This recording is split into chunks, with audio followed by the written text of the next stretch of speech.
Welcome back to Capital and Country. I'm your host, Harry Stewart, a Walbunja man from the Yuin Nation.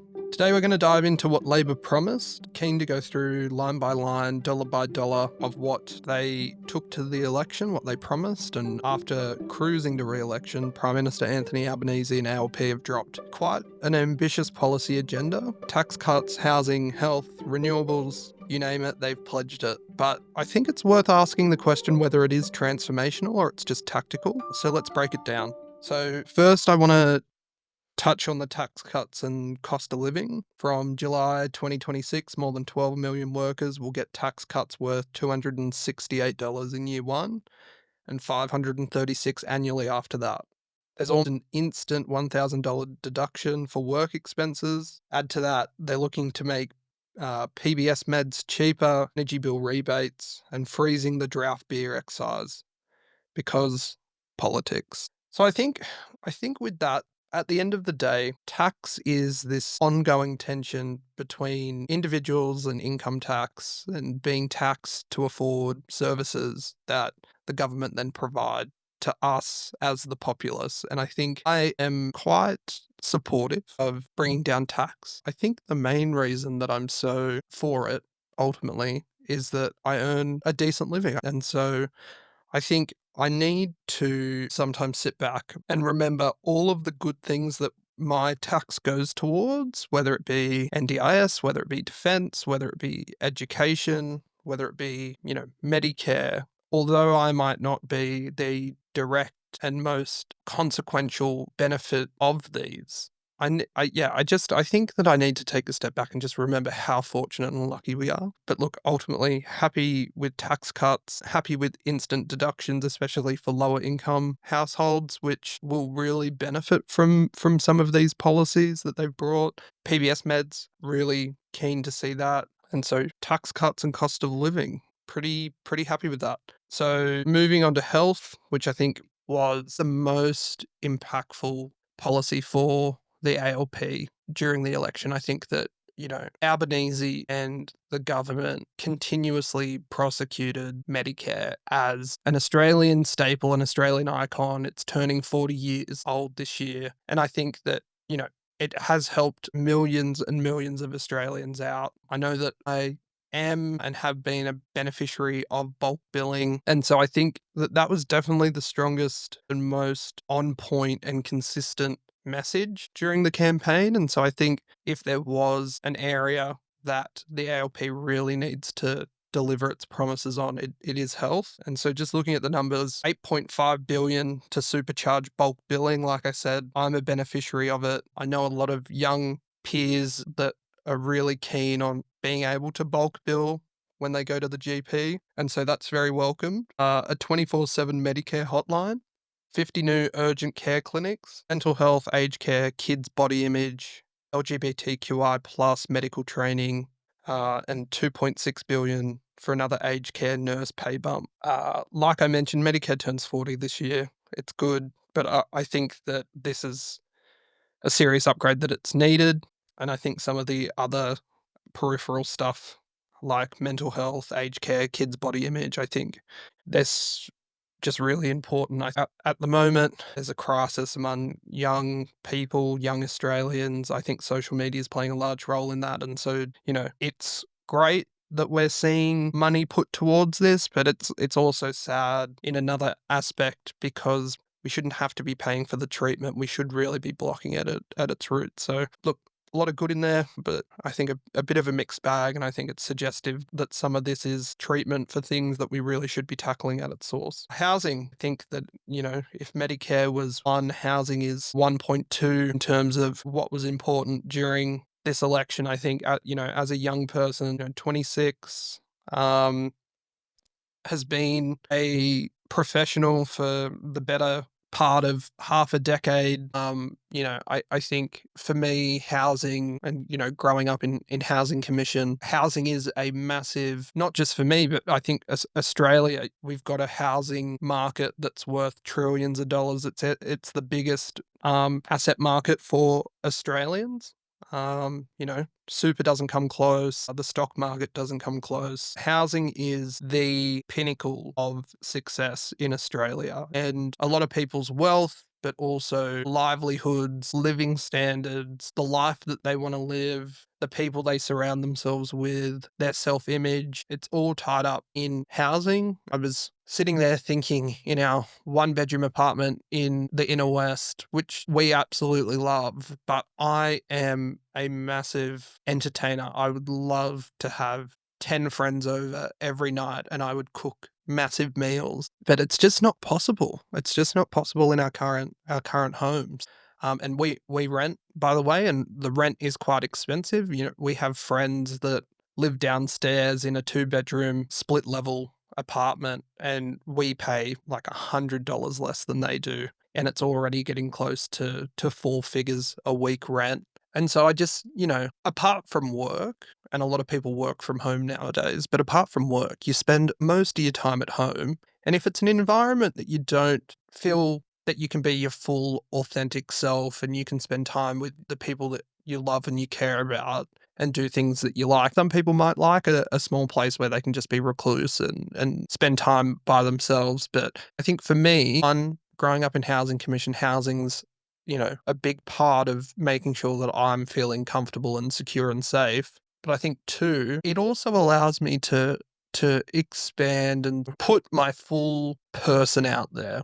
I would love to be able to have people over and cook. I know that I've been banging on for it for a couple of minutes, but I think that is symbolic of just the amount of airtime that housing is taking up in the current climate. I think that a lot of people are really disappointed with the housing outcomes in the country's Labor. What are they bringing to the table? What are their promises? So 10 billion to build 100,000 first home buyer properties, 5% deposit scheme extended, 1.5 billion to fast track enabling infrastructure, 80,000 rental homes via tax incentives, and government will co-buy homes under Help to Buy. Steve Rowley notes rental reform and tax breaks for landlords are still untouched, and first homes don't mean affordable homes. So yeah, look, I think that that's another thing, and I think that that's going to be the next podcast. Is as a young person looking ahead and looking at what sort of policy wish list might be. I think that these policies that were taken to the election, they're giving me sort of similar tune, but we've just kind of cranked the volume up to, zero point 0.5 decibels instead of 0.2 decibels. I think that there's a lot more in terms of policy that can be done in order to sort of fix some of the systemic issues that we see in housing, whether it be negative gearing, whether it be stamp duty, looking at supply and the undersupply of builders and tradespeople to actually help meet the demand side of housing. And I think to Stephen's point around first homes don't meet affordable homes. And I think that for me, as a young person, I am fortunate that I earn, including with my partner, a really good living above the standard of most Australians. So those first homes that may not be affordable, we might benefit from it, but a lot of young people won't. And I think that that is um, a major thing that we need to think about because it's not fair. I think that we are you turn your view to what's happening in the States. And I think that we are driven by class, unless you rise to a bunch of opportunities. And sometimes, and it feels like it's almost through luck, you don't win the lottery ticket. And I don't think that that should be what any society is based off a lottery system where, the people that get a good corporate gig are the only ones that can afford housing in areas that they want to be living in. So yeah, look, I think more to come in the next podcast around housing and definitely some policy wish lists, renewables and the environment. And admittedly, I probably in the minority for young people, I probably don't understand renewables and the environment and climate change as much as I should, but let's go through what Labor's proposed. Target 82% renewable electricity by 2030, 2.3 billion in battery subsidies, up to 4,000 off per household. New fuel efficiency standards, 500 million for green steel and 1 billion for green iron. But nature positive laws and EPA were iced in Labor's first term and remain vague, and biodiversity goals are punted to maybe later. If there's anyone listening and wants to come on the podcast and talk to me about this to help educate me and the listeners, more than happy to have someone on. I would love to get more across this, but I think what I would say is a very common theme for probably all of the policies that we've discussed so far is there is a bit of an undercurrent of whether or not this is ambitious enough. I think that given the absolute thrashing that Labor delivered in the election. I don't like the word mandate because Trump said, oh, we've now got a mandate. It's undeniable. And I think, we're a very different political landscape than the US, but I think we need to be cautious on using the word mandate. But I think that if there was such thing as a mandate, I think winning, 93, I think the last we saw 93 seats in a 150 seat lower house and having, a fairly strong upper house with only the Greens to pass legislation. I think that there is a really big opportunity for Albanese and the government to step up and really reform some of these really big systematic things, with climate being one of them. I think that climate is such a minefield. And, he's got some political capital coming off the election. And so why not spend some of that on something that's quite tough and quite divisive and, weather that storm? I mean, Labor's in for the next 3 years. They're likely in for the next 6 years. And it's hard to see a pathway back for maybe the next 9 years for the coalition. So I think we need to be ambitious. I think Australia, we need to be ambitious. We need to rise to our station in terms of being a strong upper middle power in the globe, demonstrate democracy, demonstrate leadership in some really tough areas like climate change. I do a lot of work in strategy. I think at the end of the day, strategy is doing the hard thing. And I think what better opportunity than winning almost 2/3 of the lower house and having a very strong upper house to start looking at some of these things that we need to start staring into. So defence and national security, $50 billion more for defence, spending to rise from 2% to 2.3% of GDP by 2030s, and a pledge to reclaim the Port of Darwin from a Chinese lease. No clear plan for industrial defence jobs either.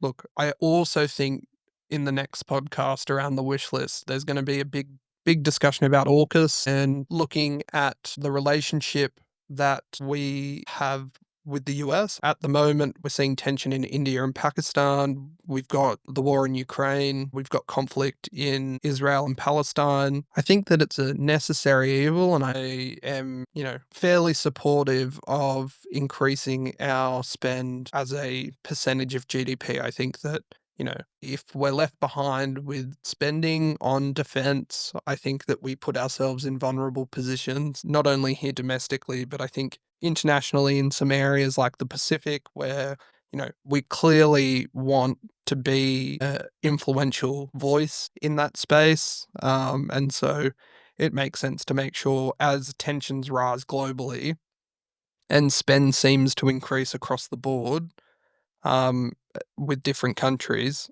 I think it's important that we maintain parity. Moving to immigration, so migration to slow to 260,000 next year. International student fees up $400. No cap legislation passed. Only administrative fixes. I think Labor walks a tightrope here, keeping business happy and universities happy, but cooling demand. Liz Allen put it plainly, migration props up the economy, but it can't fix housing, wages and infrastructure. Look, I think that Australia, its biggest strength, or one of its biggest strengths, is its multiculturalism. I think that we learn a great deal about who we are as a people, but also what the rest of the world is like by having a um, multicultural society. But I do think that this is the type of conversation and topic, and you see it kind of played out at an extreme in the States. This is a type of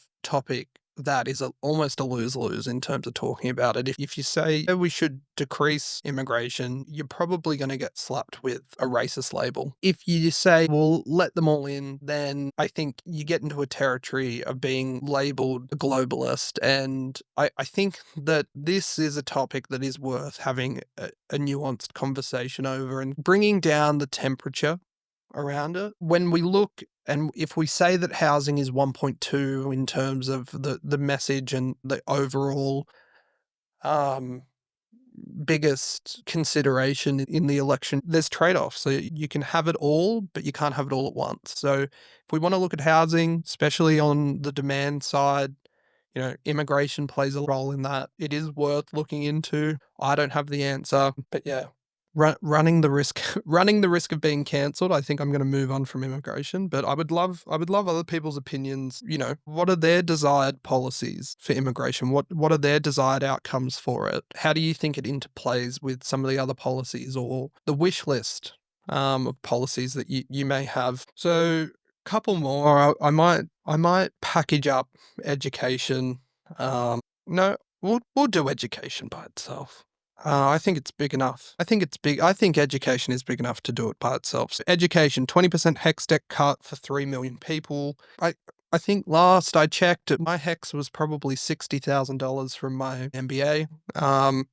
You know, 20%'s great. I think the go-to argument from commentators that aren't supportive of this is it's an elitist policy where, only people who can either afford or have, the privilege of going to university gets the benefit of this. I think that, and I think, again, it'll be in the wish list episode. I think that university should be free for everyone. I know that from a fiscal point of view, I don't know if that is possible just with the numbers of the federal budget that we've currently got. I don't think that would be fiscally sustainable. But I think that there's no better on-ramp to a strong middle class. It's going to university. You get better health outcomes, you get better economic outcomes, you get better social outcomes. People can critically think.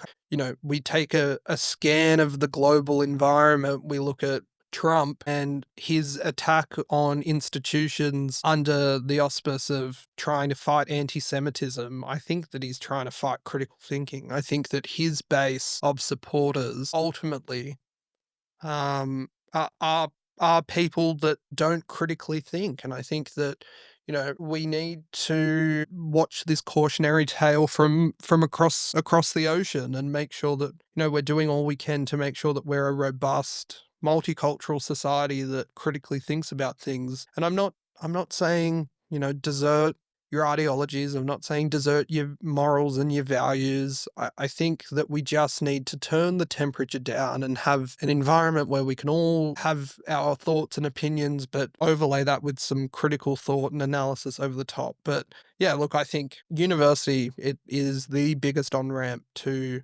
a prosperous middle class. And I think, 20% HEX debt cut is great. I would love to try and see full free university for every Australian. Speaking of, if university was the best, I think this is pretty close second, if not first, when you start thinking about housing and some of the service-based industries that we're lacking talent in. But permanent free TAFE from 2027 clearly have talent gaps in some of our trades and service-based economy. And I think this is a massive way of trying to plug some of that gap to help bolster supply. Housing is one. Defense is another one. If we're going to spend more, where are we going to spend more? It's likely going to be on things that need to be built, on things that need to be, serviced, all those types of things. And so I think fee-free TAFE from 2027 is great. Speaking of extra support for trades, languages and STEM makes sense. Every child guaranteed 3 days of early learning by 2026. I think, I've done a bit of work in the veterinary industry. There was an inquiry into the vet shortages in regional Australia. Full disclosure, my partner's a vet, albeit we live in Sydney. But Yeah, look, I think one of the biggest drivers for the shortage in the vet industry, we've seen the pendulum swing, and we've seen it across pretty much all tertiary education, and I think we're slowly seeing it in the corporate world, is this pendulum swing of women doing better than men. And so at the end of the day, I think this policy is great. I think this policy allows women to not have to choose between being the main child raiser in the house or their career, allowing the option and guaranteeing 3 days of early learning for their children allows them to not have to choose and make that really tough decision. I think that at the end of the day, personal liberties is the center of what a strong democracy looks like. And if women want to work, they should be allowed to work. If they want to stay at home and raise their kids, they should. Same as men. And so, yeah, look, I think that that's all very good. I'm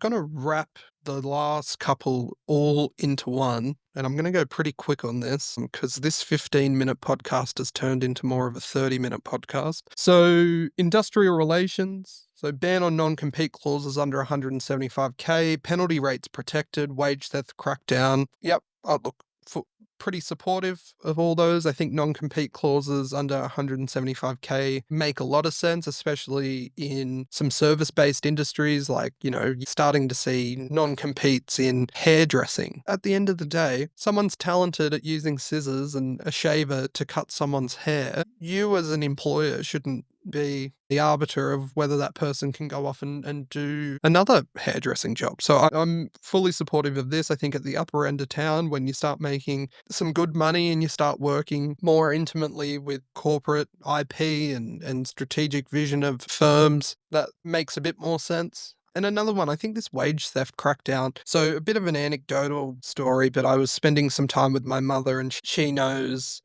a a young bloke who's my age, so 26, and he has high functioning autism, and all he's wanted to do is be a panel beater. And we were chatting about it, and he's really passionate about it. And then mum told me that the guy that he's been doing some work with as a panel beater isn't paying him. And I think, like, there's nothing that gets my blood boiling more than someone, particularly vulnerable people, that are getting taken advantage of.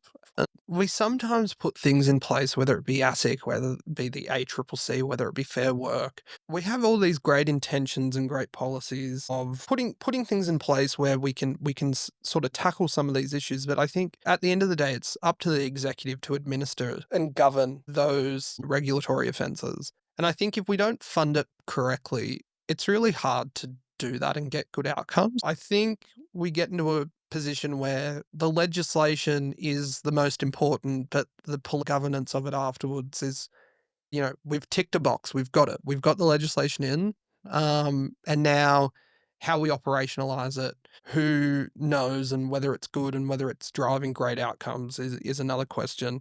But yeah, I think this wage theft crackdown, yeah, fully supportive of it. As I said, I think that there's few things in my mind that are more grotesque than taking advantage of somebody, particularly someone who is vulnerable, um, and just like pay them. I think my natural reaction was like, okay, I'm gonna email them. I'm gonna go to Fair Work. I'm gonna make sure this guy gets back paid. And yeah, I think it is disgusting. If anyone is out there listening that this is happening to, feel free to reach out. I am not afraid of conflict, so I will be there to advocate for you. Look, I know that I was going to say that I was going to run through these. I'm clearly doing a bad job at that. So industry, infrastructure and trade, 7.2 billion for the Bruce Highway, 2 billion for Melbourne's airport rail, 1 billion for West Sydney Rail Link, ports, ferries, flood mitigation and more. Industry-wise, 1.2 billion, critical minerals stockpile, tariff response to Trump,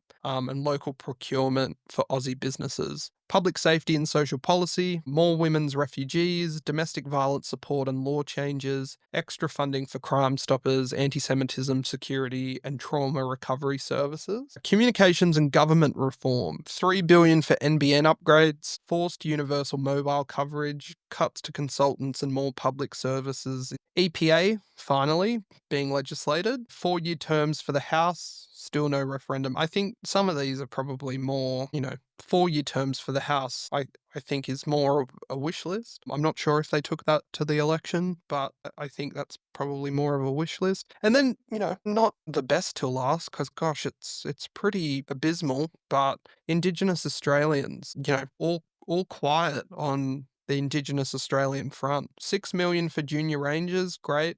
77 million in Torres Strait Island climate projects, that's great. No voice, we know how that story went. No treaty, no Makarrata. Yeah, look, I think at the end of the day with the Indigenous policies, it's not a shock to me that there was very little on it. I think that clearly Albanese, in not this election, but the last election, expended a lot of political capital on the voice. And so, although I'm disappointed that there's not more, I think as a pragmatist, I understand why he hasn't gone back there in a meaningful way. I think that, playing politics, it makes sense that he has stayed away from that this time. Do I hope that he comes out with some policies in this cycle? Absolutely. And I think this will be more touched on in the next podcast around the wish lists. I think there's a lot of commentary around whether this is going to be more of the same from Albo and the ALP. And I think full disclosure, and I should have started this, I am a Labor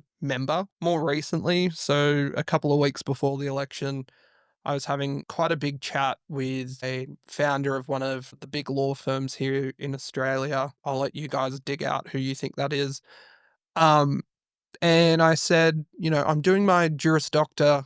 I enjoy law, but I don't really know what I want to do with my life. And I threw the word politics out there. And he said, "Oh, you don't need your JD to do politics. You just need to join a party." I said, "Oh, well, that's the thing. I'm not sure what party I'd join." And he sat there and looked at me sternly and just in a few more words than what I will deliver now, just basically told me that I do know who I would join. And so, yeah, I joined the party probably about 3 weeks before the election. I've attended my first branch meeting in one of the inner west branches after the election, which was a celebratory drinks at a local pub, which was nice. But, we're not a homogenous group. We don't all believe in the same things. And I think that we're at a point where we can see a clear sort of 6 years in the future with Albo at the helm and Labor having a very strong presence in the lower house and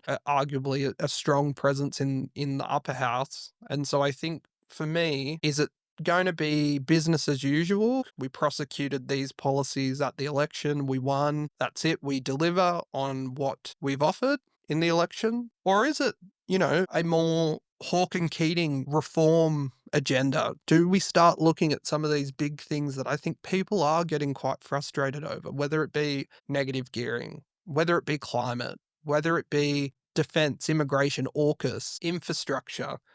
I think that we're at a point where it's no longer, and I was thinking about this and I listened to a bunch of different podcasts, and what my absolute favorite is Pivot, and Scott Galloway's podcast, and Ed Elson, who is one of his co-hosts, made a really strong point around public companies and their earnings reports. And I think that we're seeing the same thing in politics. Anything that you put a metrics to describe success in an earnings report, the market will go into a sell-off and react negatively to an earnings report that doesn't blow expectations out of the water.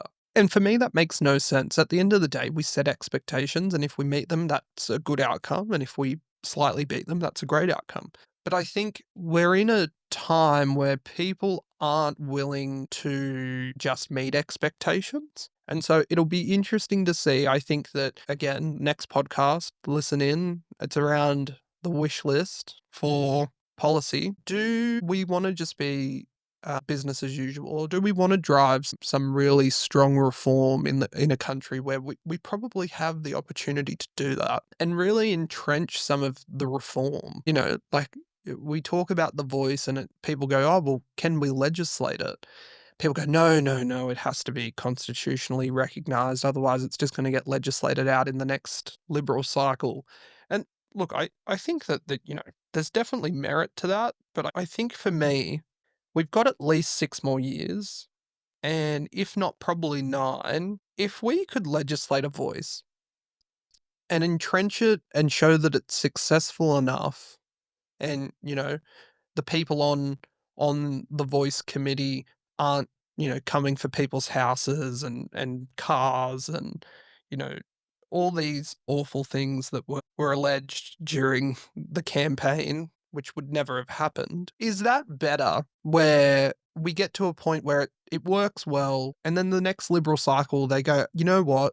Getting rid of it would be too much of a hassle and too much political capital would go into it. It would piss a lot of people off. And so my question is, why not legislate it? And then if we want to, you know, take it to a referendum later down the track after the model's been proven, then we can go for it. I think that, a lot of people today sit in such a definitive space where it has to be a certain way. If not, there's no point doing it. And I think that there is power in incremental change. And I think that we're in an environment where we have supercomputers in our pockets that deliver us on average 200, 300 notifications a day, and we spend a significant amount of time staring at the screen. And we're so instantaneous and we want it right now, and we want all this big change to happen. And I know that I'm somewhat sounding hypocritical from my comments earlier about I think we're at a period where we can offer some really big reform. But I think we all need to calm down and we need to work around the edges and be pragmatic around some things, particularly more in the Indigenous policy space. So yeah, I think there's a sweeping agenda. I'm eager to see how Labor goes in the first year on implementing some of these. We've got health, we've got housing, we've got HEX, hydrogen, highways, all of these things. So if you've got any thoughts, head to LinkedIn, read the full breakdown in my newsletter, Capital and Country. But otherwise, until next time, it's been Harry Stewart. Bye.